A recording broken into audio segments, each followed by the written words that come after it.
Hello again, everyone. I just want to talk about satellites.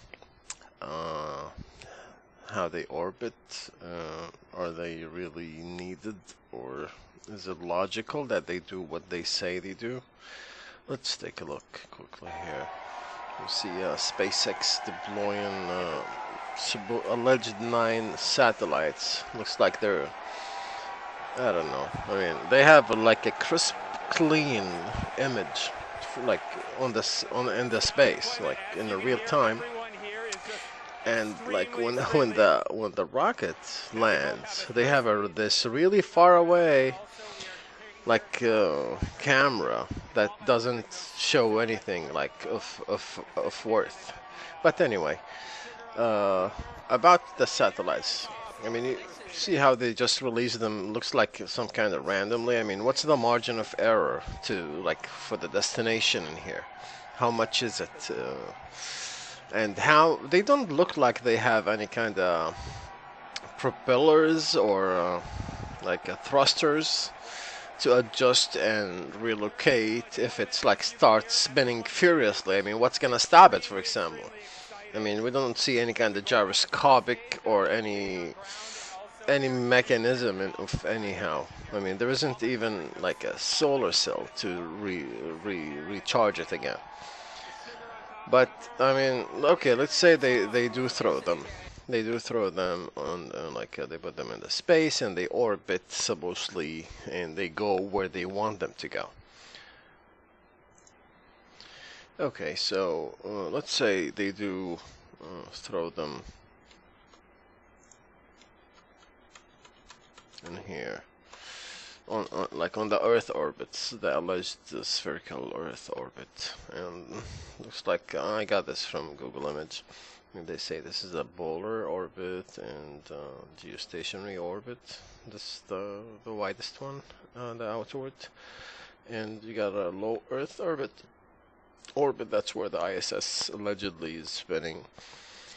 And central orbit. Am I saying it's right? Anyway. Okay, so apparently, like from the video we just saw, all it takes is just let go. Like, like let's say the rocket goes up in here, starts moving in here, and all it does is just let go. It's not even throwing it, or I mean, even if it's throwing it, I mean, what's gonna stop it to like in the spot? So they kind of let them go, and they look like they're floating aimlessly, going nowhere. I mean, how is that gonna be any of use, or can it be even like used at all? Like, what is this garbage? It looks like they just let go a trash box in the space, like if it's in the space. But let's say, okay, let's give them that. Let's say, okay, there is those orbits, this crazy orbit, and of course they theorized about them, and then all of a sudden they turn out to be correct, you know, and they send like satellites up, and satellites do orbit, just like the sci-fi story was. And okay, so what really stops any comet or any kind of meteor or any kind of like when there is a meteor showers that's supposedly like they come and they predict them, and plus the everyday meteors that fall on Earth. I mean, we see them like burn and like before they even touch the ground from the atmosphere. Why those fall through like past the orbits? Shouldn't there be like allegedly over like 4.5 billion years the Earth age, or what they call, or the world age, or whatever, one of those like big ass numbers that people feel proud when they like mention, like between their geeky friends. Like, do you know that there's a billion, gazillion, factillion? And be like, oh man, Neil deGrasse Tyson, oh my god. Anyway, so why we don't have like a ring, just like I think Saturn, the one with the rings. Why we don't have that, like in here and in here, another ring in here of just rocks, rocks from the space that happen to catch in orbit. Just like the satellites they throw in there and it catches orbit.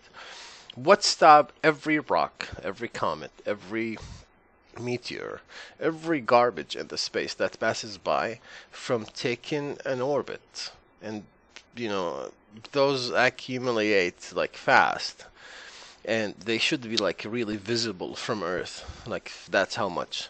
I mean, why there isn't a few moons or satellites orbiting the moon that we can see? I mean, it's just crazy. Another thing I want to talk about, uh,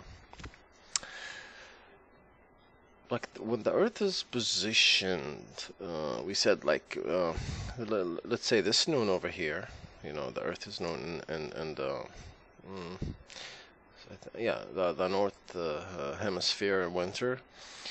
Then noon, let's say here it's at 12 o'clock. I mean, I'm sure you guys know, but whoever doesn't, let's say 12 o'clock is right here.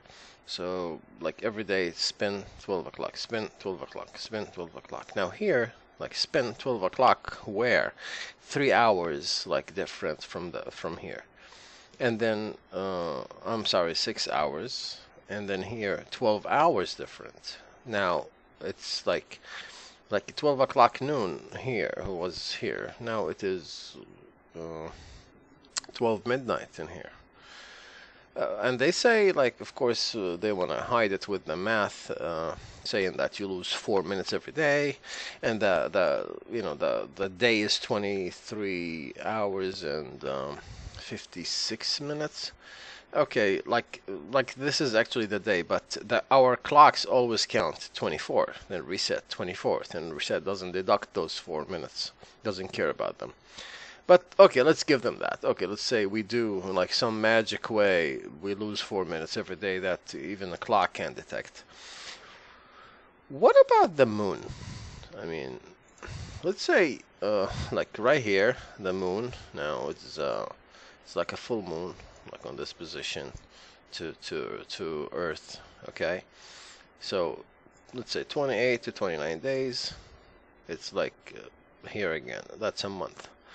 So when it becomes here, like in the same day of the month, when the moon is right here, it's not fully lit. Let alone 6 months later, it becomes actually new moon. You know how many days we lose, you know, through those 6 months? Like we lose about 14 days. So if the clock can detect that the 4 minutes and we don't feel it like through the 6 months, what about the moon? I mean, it would have been a massive difference, like to lose 14 days every 6 months. That's something we would have know about. Anyway, excuse my ignorance. It's just few questions I have to put there. I'm sure there's better people who can, hopefully understand my point and rephrase it in a better, English. Maybe I'm wrong. Please let me know if I am, and have a good day.